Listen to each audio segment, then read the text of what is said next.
Nagesh Karajgi orchid school तथा परिवार की तरफ से मैं सुस्लादी आज की इस तासिका में आपका सहर्ष स्वागत करती हूँ। आज की इस तासिका में हम पाठ क्रमांक 35 देखेंगे, जिसका नाम है भूरिश्रवा, जयद्रथ और आचार्य द्रोण का अंत। इस पाठ की ओर आगे बढ़ने से पहले हम थोड़ा सा पुनर्अध्ययन करते हैं कि पिछली तासिका में हमने क्या देखा था, क्योंकि जब तक हम वह नहीं देखेंगे तब तक हम आगे नहीं बढ़ पाएंगे, आपको समझ में नहीं आएगा। इसलिए थोड़ा सा पुनर्अध्ययन कि पिछली तासिका में हमने क्या देखा था। पिछली तासिका में हमने पाठ क्रमांक 34 देखा था, जिसका नाम था युधिष्ठिर की चिंता और कामना। युधिष्ठिर की चिंता और कामना, यह देखते समय हमने देखा था कि अर्जुन जयद्रथ की ओर आगे बढ़ता है और अर्जुन ने जो प्रतिज्ञा की थी कि सूर्यास्त होने से पहले वह जयद्रथ का वध करेगा, यह प्रतिज्ञा अर्जुन पूर्ण करता है। यह हमने देखा था। आगे चलकर हमने देखा था कि आचार्य के कहने पर दुर्योधन कुछ सेना लेकर पुनः वापस आ जाता है और भीम कर्ण में भयंकर युद्ध होता है। भीमसेन पुरानी बातें याद कर आज धधकती आग जैसे तप रहा था। उसके मन में जो ज्वाला थी पांडवों के प्रति द्वेष की, वह अधिक भड़क रही थी और दुर्योधन को ऐसा लग रहा था कि सारे पांडवों का नाश करना है। आगे हमने यह देखा कि इस युद्ध में भीम के घोड़े व सारथी दोनों भी मारे गए थे। रथ टूट गया था, धनुष कट गया था। भीम की ढाल के भी कर्ण ने टुकड़े टुकड़े कर डाले थे। कर्ण ने भीम के जो भी अस्त्र शस्त्र थे उन सभी अस्त्र शस्त्रों को नष्ट कर डाला था। आगे चलकर हमने देखा था कि भीम कर्ण के रथ पर चढ़ गया और कर्ण ने अपने बचाव करने के लिए अनेक प्रयास किए। भीम मैदान में पड़े हुए रथ, हाथी, घोड़ों को उठाकर कर्ण पर फेंकने लगा और अंत में कर्ण बचाव का युद्ध लड़ रहा था। तो उसी समय वह चाहता तो भीम को मार सकता था, परंतु कर्ण ने जो माता कुंती को वचन दिया था, उस वचन से कर्ण वचनबद्ध था, इसलिए उसने भीम पर प्रहार नहीं किया या प्रति उत्तर नहीं दिया। यह हमने युधिष्ठिर की चिंता और कामना इस पाठ में देखा था। तो आज हम देखते हैं पाठ क्रमांक 35वां, जिसका नाम है भूरिश्रवा, जयद्रथ और आचार्य द्रोण का अंत। अर्जुन व जयद्रथ का युद्ध चल ही रहा था तो दूसरी ओर सात्यकी व भूरिश्रवा लड़ रहे थे। हमने यह देखा है कि अर्जुन और जयद्रथ अर्जुन की प्रतिज्ञा के अनुसार वह लड़ रहे थे। आगे हमने यह भी देखा था कि जहां अर्जुन और जयद्रथ यह दोनों एक दूसरे के साथ लड़ रहे थे, उसी समय दूसरी ओर जो सात्यकी है वह और भूरिश्रवा, इन दोनों में भी भयंकर युद्ध हो रहा था। अर्जुन ने यह देखा कि सात्यकी जमीन पर पड़ा है और भूरिश्रवा उस पर वार करने को उद्यत थे। उस समय अर्जुन ने एक बाण से भूरिश्रवा की उठी हुई बाह काट दी। अब देखिए यह जो भयानक युद्ध हो रहा था, इस युद्ध का अंत क्या होगा यह किसी को भी पता नहीं था, परंतु कौरव सेना तथा पांडव सेना में होने वाले जो सैनिक है वह अपनी जीत हो जाए इस बात के लिए अथक प्रयास कर रहे थे। और इस अथक प्रयास में जो भी संभव कोशिश है वह दोनों पक्ष से की जा रही थी। जहां पर अर्जुन और जयद्रथ का युद्ध छिड़ गया था या युद्ध चल रहा था, उसी समय जो भूरिश्रवा है वह सात्यकी के साथ युद्ध कर रहा था। इनका भी युद्ध अत्यंत भयानक हो चुका था, परंतु जब सात्यकी भूरिश्रवा के साथ युद्ध कर रहे थे उस समय अर्जुन ने यह देखा कि सात्यकी जमीन पर पड़ा है, अर्थात युद्ध में घायल होकर सात्यकी जमीन पर पड़ा हुआ है। यह किसने देखा? अर्जुन ने देखा। और इसी के साथ अर्जुन ने यह देखा कि जो भूरिश्रवा है वह सात्यकी पर वार करने को उद्यत है, अर्थात भूरिश्रवा सात्यकी पर वार करके उसे मृत्यु के घाट उतारना चाहता था। जब अर्जुन ने यह सारी दृश्य देख लिए तो उसी समय अर्जुन ने क्या किया, एक बाण ऐसा छोड़ा कि जिससे भूरिश्रवा ने जो बाह उठाई थी थी सात्यकी पर वार करने के लिए, वह अर्जुन ने एक बाण से क्या किया, उस उठी हुई बाह को काट दिया। अर्थात अर्जुन भी अपनी ओर से अपने पक्ष में होने वाले जो वीर पराक्रमी हैं, उन सभी की रक्षा वह अपने ओर से कर रहे थे। और यही करते समय उन्होंने क्या किया, सात्यकी की रक्षा करते समय या सात्यकी की रक्षा करने हेतु भूरिश्रवा की जो उठी हुई बाह है वह बाह काट दी। भूरिश्रवा श्री कृष्ण व अर्जुन की निंदा की। तब अर्जुन ने कहा, वृद्ध भूरिश्रवा, तुमने मेरी प्रिय मित्र सात्यकी का वध करने की कोशिश की है, और वह भी उस समय जबकि वह घायल और अचेत सा होकर जमीन पर निशस्त्र पड़ा हुआ था। अब देखिए, अर्जुन ने सात्यकी की मदद करने हेतु जब भूरिश्रवा की उठी हुई बाह काट दी, तो उस समय भूरिश्रवा ने श्री कृष्ण व अर्जुन की निंदा की, उनके लिए अपशब्द उच्चारित किए, उन्हें भला बुरा कहा। और भूरिश्रवा की यह सारी निंदा सुन के अर्जुन जो है वह कह उठते हैं कि वृद्ध भूरिश्रवा, उनकी उम्र हो चुकी थी, इसीलिए अर्जुन ने उन्हें क्या कहा है, वृद्ध भूरिश्रवा कहा है। और आगे चलकर अर्जुन कहता है कि तुमने मेरे प्रिय मित्र सात्यकी का वध करने की कोशिश की है। अर्जुन पुनः भूरिश्रवा को वो जो कृत्य करने जा रहे थे उसका पुनर्ज्ञान कराते हैं और कहते हैं कि तुमने क्या किया है, मेरे प्रिय मित्र सात्यकी जो है उसका वध करने की कोशिश की है, उसे मारने का प्रयास किया है। और वह भी उस समय किया है कि जिस समय सात्यकी घायल होकर अचेत सा होकर जमीन पर निशस्त्र पड़ा हुआ था। अर्थात कुछ करने की या कुछ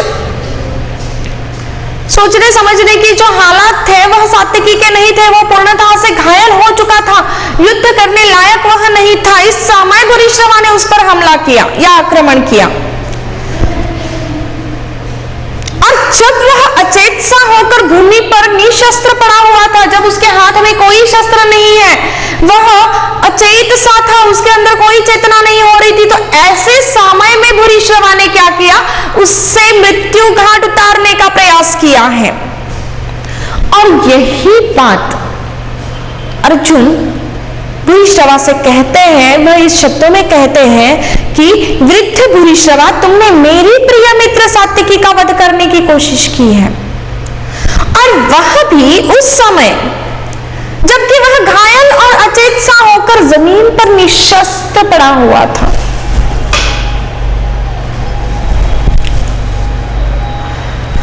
आगे चलकर वह कहते हैं कि उस अवस्था में तुमने उससे तलवार से मारना चाहा।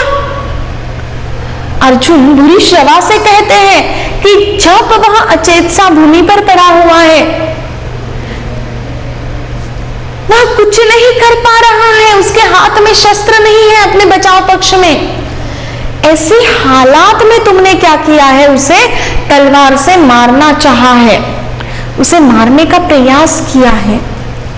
जिसके हथियार टूट चुके थे, कवच नष्ट हो चुका था, और जो इतना थका हुआ था कि जिसके लिए खड़ा रहना भी दुर्भर था, ऐसे मेरे कोमल बालक अभिमन्यु का वध होने पर तुम सभी लोगों ने विजयोत्सव मनाया था। तुम ही बताओ कि ऐसा करना किस धर्म के अनुसार उचित था। अब जब भूरिश्रवा ने श्री कृष्ण और अर्जुन की निंदा की, उन्होंने जो भी कृत्य किया या जो कर्म किया वह अनुचित है यह बताने की कोशिश जब भूरिश्रवा ने की, तो उस समय करारे शब्दों में अर्जुन ने उन्हें प्रत्युत्तर दिया। और वह प्रत्युत्तर देते समय वह कहते हैं कि वह भूरिश्रवा को पुनर्ज्ञान कराते हैं कि युद्ध भूमि में उन्होंने क्या क्या कर्म किए हैं और किस प्रकार से किए हैं। क्या वह न्यायोचित थे, क्या वह धर्म के अनुसार थे, क्या वह नीति के अनुसार थे। इन सारे प्रश्नों के उत्तर अर्जुन भूरिश्रवा से पूछ रहे हैं। जब अर्जुन ने श्री कृष्ण की और उनकी स्वयं की निंदा सुनी तो उसी वक्त अर्जुन कहते हैं कि तुम लोगों ने जो कार्य किया वो सही किया, तुम लोगों का जो वर्तन था वह सही है। आगे चलकर अर्जुन कहता है कि उस अवस्था में तुमने, भूरिश्रवा से कहते हैं कि उस अवस्था में तुमने सात्विकी को मारना चाहा कि जिस अवस्था में वो कुछ नहीं कर पा रहा है या उसके पास शस्त्र नहीं है। आगे चलकर वह यह भी बताते हैं, अभिमन्यु का वध वह निकालते हैं और पूछते हैं कि जिसके हाथ में कोई हथियार नहीं था, जिसके हथियार नष्ट हो चुके थे, जिसका कवच नष्ट हो चुका था और जो स्वयं इतना थका हुआ था कि जिसके लिए थकावट के कारण खड़ा होना भी दुर्भर था, ऐसे मेरी कोमल बालक को या मेरे कोमल बालक का अर्थात अभिमन्यु का वध होने पर तुम्ही लोगों ने क्या किया था? विजयोत्सव मनाया था, अर्थात उत्सव मनाया था, खुशी व्यक्त की थी। तो अर्जुन कहता है भूरिश्रवा से कि तुम ही बताओ कि ऐसा करना किस धर्म के अनुसार उचित है? क्या यह बात धर्म के अनुसार है? नहीं। तो वह भूरिश्रवा से ही यह प्रश्न पूछ रहे हैं कि ऐसा करना किस धर्म के अनुसार उचित था।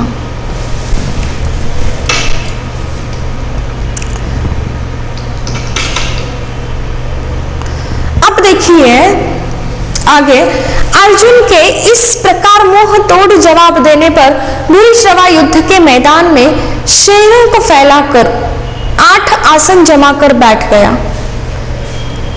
उसने वही आमरण अनशन शुरू कर दिया। यह सब देखकर अर्जुन बोला, वीरों, तुम सब मेरी प्रतिज्ञा जानते हो। मेरे बालों की फागुन तक अपने किसी भी मित्र का, साथी का शत्रु के हाथों वध न होने देने का प्रमाण मैंने कर रखा है। इसीलिए सत्य की रक्षा करना मेरा धर्म था। अब देखिए अर्जुन यह स्पष्ट रूप से बताते हैं। अर्जुन कहते हैं, उनके जो भी प्रश्न है उसका मुंहतोड़ जवाब देते हैं और कहते हैं कि भूरिश्रवा जब युद्ध के मैदान में शेरों को फैलाकर और आगे आसन जमाकर बैठ गया था, उसी समय वह कहते हैं कि भूरिश्रवा ने यह जो भी किया है वह कृत्य गलत किया है। अर्जुन को उत्तर देने के लिए भूरिश्रवा युद्ध के मैदान में शेरों को फैलाकर आसन जमाकर बैठ गया। उसने वहीं पर क्या किया? आमरण अनशन शुरू कर दिया। और यह सब देखकर अर्जुन बोलता है कि वीरों, तुम सब मेरी प्रतिज्ञा जानते हो।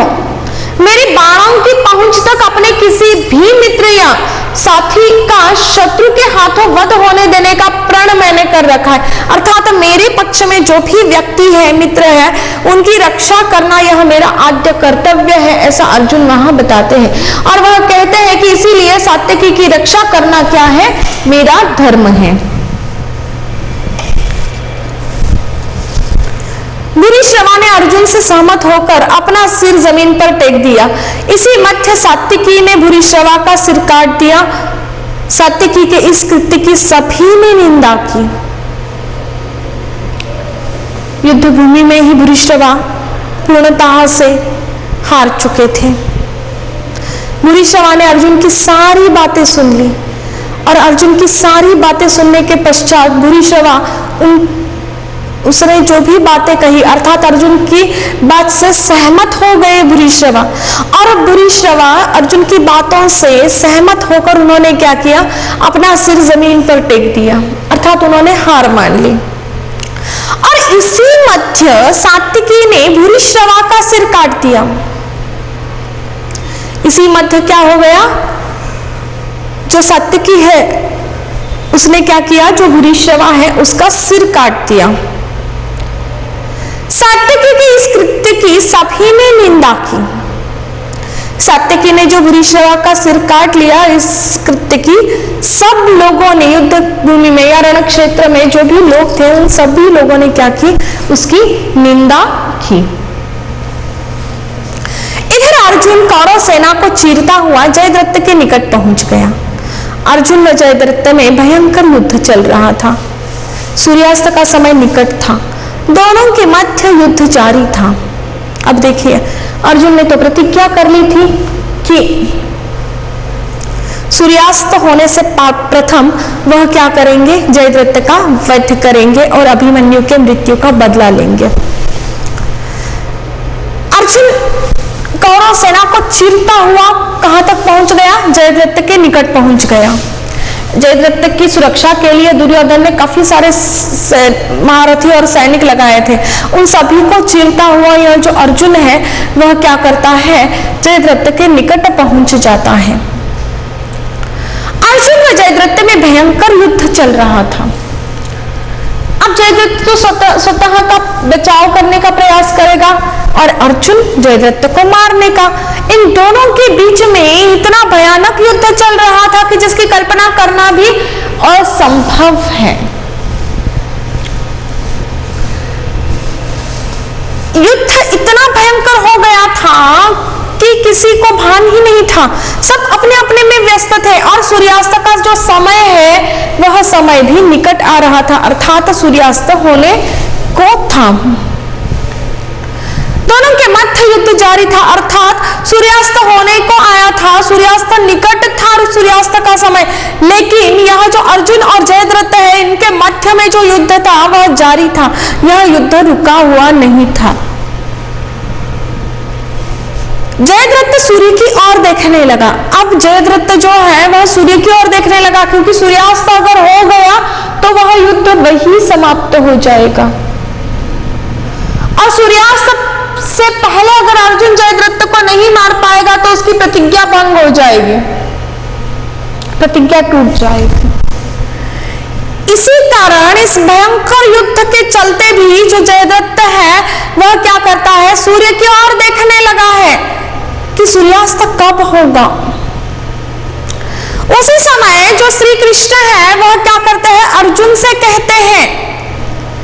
जब श्री कृष्ण ने यह बात भलीभांति देख ली कि जयद्रथ जो है वह क्या कर रहा है, सूर्यास्त कब होगा यह देख रहा है, उसकी नजर सूर्य पर टिकी हुई है, तो उसी वक्त श्री कृष्ण क्या करते हैं, अर्जुन से कहते हैं, अर्जुन से बोलते हैं, अर्जुन जयद्रथ सूर्य की तरफ देखने में लगा है और मन में समझ रहा है कि सूर्य डूब गया, परंतु अभी तो सूर्य डूबा नहीं है। अपनी प्रतिज्ञा पूरी करने का तुम्हारे लिए यही सही अवसर है।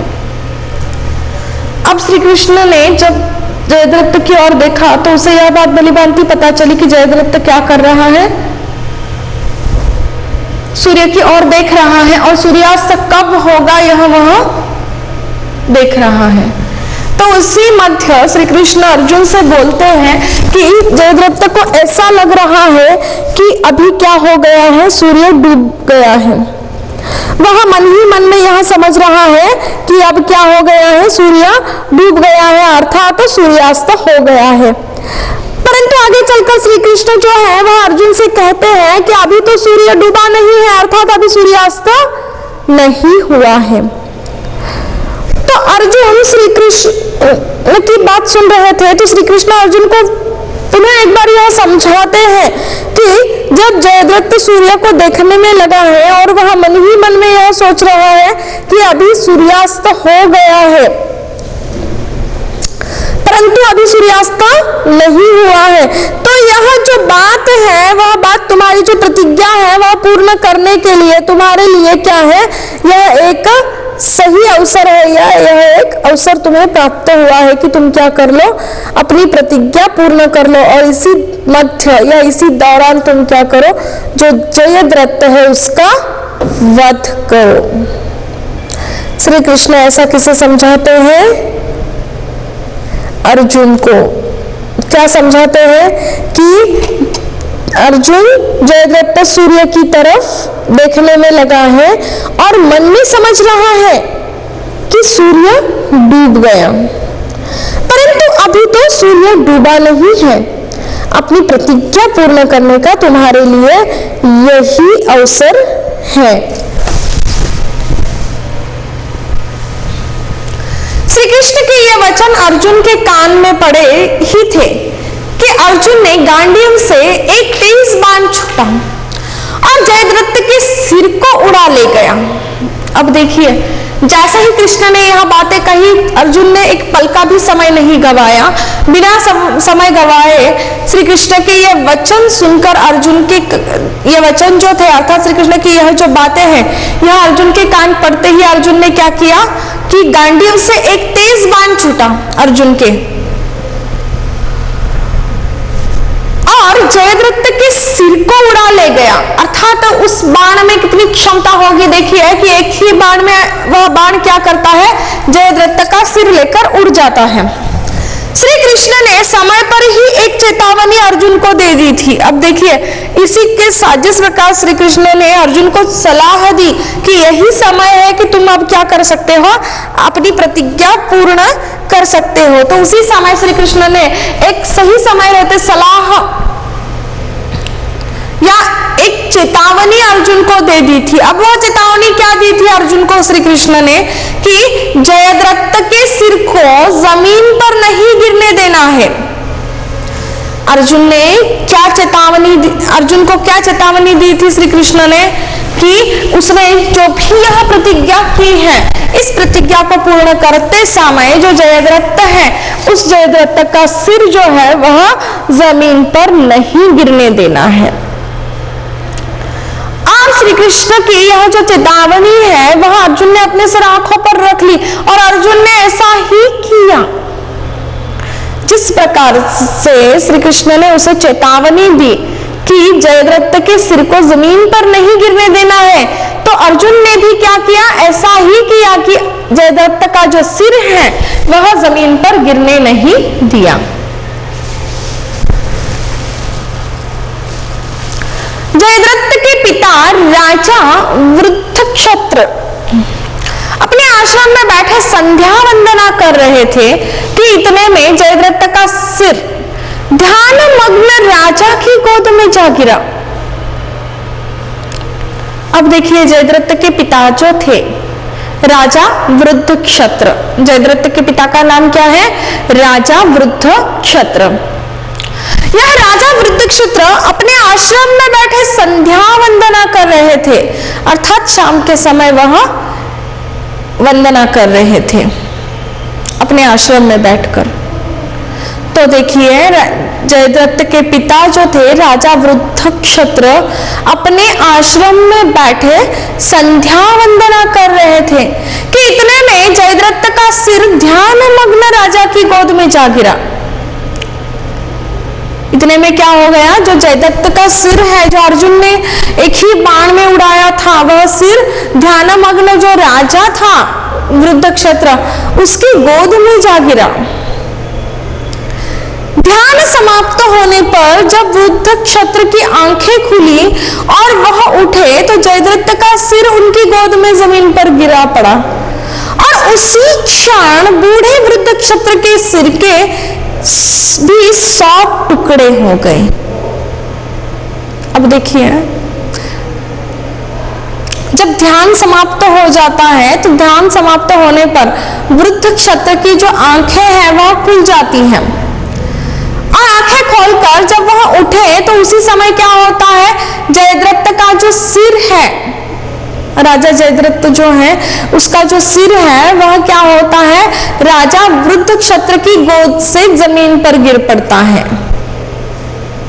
जैसे ही वो उठेंगे तो उनके गोद में जो सिर है वह क्या होगा, जमीन पे गिरेगा। ठीक वैसे ही यहाँ होता है कि राजा जयद्रथ का सिर क्या हो जाता है, राजा वृद्धक्षत्र की गोद से जमीन पर गिर पड़ता है। और जैसे ही यह घटना घटित होती है उसी क्षण बूढ़ा जो वृद्धक्षत्र है उसके सिर के भी क्या हो जाते हैं, 100 टुकड़े हो जाते हैं। उसके सिर के कितने टुकड़े होते हैं, 100 टुकड़े हो जाते हैं उसी क्षण।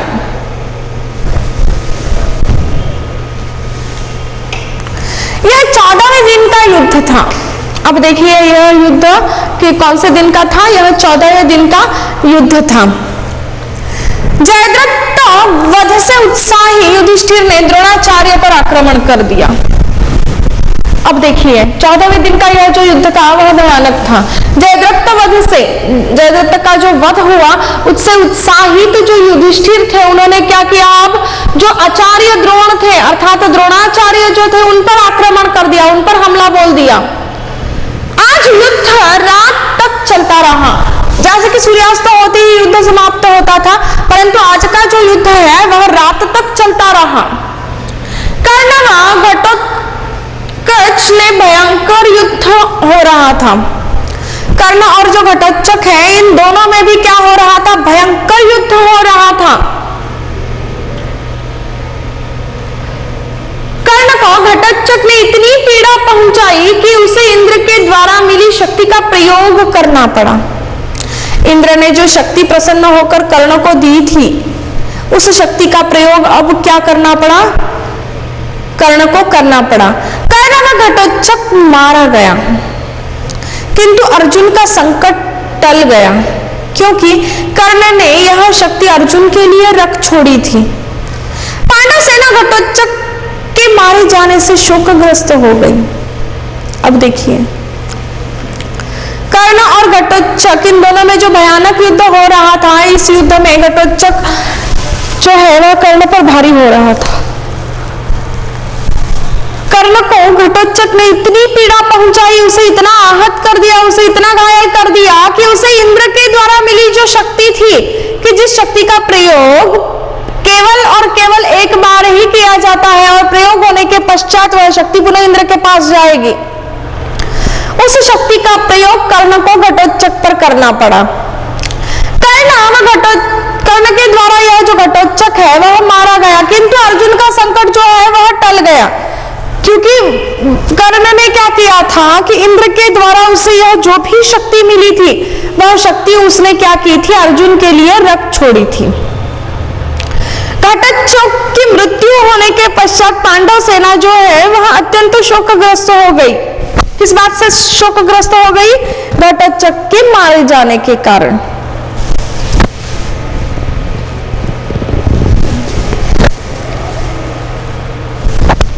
द्रोणाचार्य के भयंकर युद्ध को देखकर श्री कृष्ण अर्जुन से बोले। अब देखिए घटोत्कच की तो मृत्यु हो गई, परंतु द्रोणाचार्य जो युद्ध कर रहे थे वह अत्यंत भयानक युद्ध कर रहे थे, और इस भयानक युद्ध को देखकर श्री कृष्ण जो है वह अर्जुन से बोले, अर्जुन कुचक्र रहकर ही इनको परास्त करना होगा। आज अगर परास्त न हुए तो ये हमारा सर्वनाश कर देंगे। इसीलिए किसी को आचार्य के पास जाकर यह खबर पहुंचानी चाहिए कि अश्वत्थामा मारा गया। अब देखिए श्री कृष्ण तो युद्ध नीति में रणक्षेत्र में अत्यंत कुशल योद्धा थे। जब यह द्रोणाचार्य भयंकर युद्ध कर रहे थे, उस युद्ध को देखने के पश्चात वह अर्जुन से बोलते हैं कि अर्जुन अब हमें क्या करना चाहिए, कुचक्र रचना चाहिए, और अगर कुचक्र रचेंगे, कुचक्र रहकर ही हम क्या कर सकते हैं, इन लोगों को अर्थात कौरव सेना को परास्त कर सकते हैं। और अगर आज हम इनको परास्त नहीं करेंगे तो कल ये क्या करेंगे, हमारा सर्वनाश कर देंगे। इसीलिए किसी को आचार्य के पास क्या करना चाहिए, एक खबर पहुंचानी चाहिए कि अश्वत्थामा मारा गया। अश्वत्थामा यह द्रोणाचार्य का पुत्र था। युधिष्ठिर ने काफी सोच विचार के बाद कहा कि यह पाप मैं अपने ही ऊपर लेता हूं। इस व्यवस्था के अनुसार भीम ने गदा प्रहार से अश्वत्थामा नाम के एक भारी लड़ाके हाथी को मार डाला। फिर द्रोण की सेना के पास जाकर जोर जोर से चिल्लाने लगा, मैंने अश्वत्थामा को मार डाला है। अब देखिए कुचक्र किस प्रकार से पांडवों ने रचा कि उन्होंने यह तय कर लिया था कि आचार्य के पास जाकर यह खबर पहुंचानी है कि अश्वत्थामा मारा गया, और युधिष्ठिर ने काफी सोच विचार के बाद कहा कि यह पाप मैं अपने ही ऊपर लेता हूं। इस व्यवस्था के अनुसार भीम ने क्या किया, गदा प्रहार किया, और इससे उसने क्या किया कि अश्वत्थामा नामक जो हाथी है उसको मार डाला। और फिर द्रोण की सेना के पास जाकर वह क्या करने लगा, जोर जोर से चिल्लाने लगा कि मैंने अश्वत्थामा को मार डाला है। द्रोणाचार्य ने जब सच्चाई जानने के लिए युधिष्ठिर से पूछा तो युधिष्ठिर ने कहा, अश्वत्थामा मारा गया, पता नहीं मनुष्य या हाथी। परंतु यह जो वाक्य था, इस वाक्य का अंतिम भाग पांडव सेना के शोर में आचार्य सुन ही नहीं पाए और पुत्र शोक से दुखी द्रोणाचार्य ने हथियार डाल दिए और भूमि पर ध्यान मग्न होकर बैठ गए। इसी हाहाकार के बीच धृष्टद्युम्न ने ध्यान मग्न आचार्य की गर्दन पर खड्ग से जोर का वार किया और जब ऐसा हो गया तो उसी क्षण आचार्य जो द्रोण है, उनका जो सिर है वह उनके धड़ से अलग हो गिरा। तो आज के पाठ में हम यही रुकते हैं। धन्यवाद एवं शुभ दिन।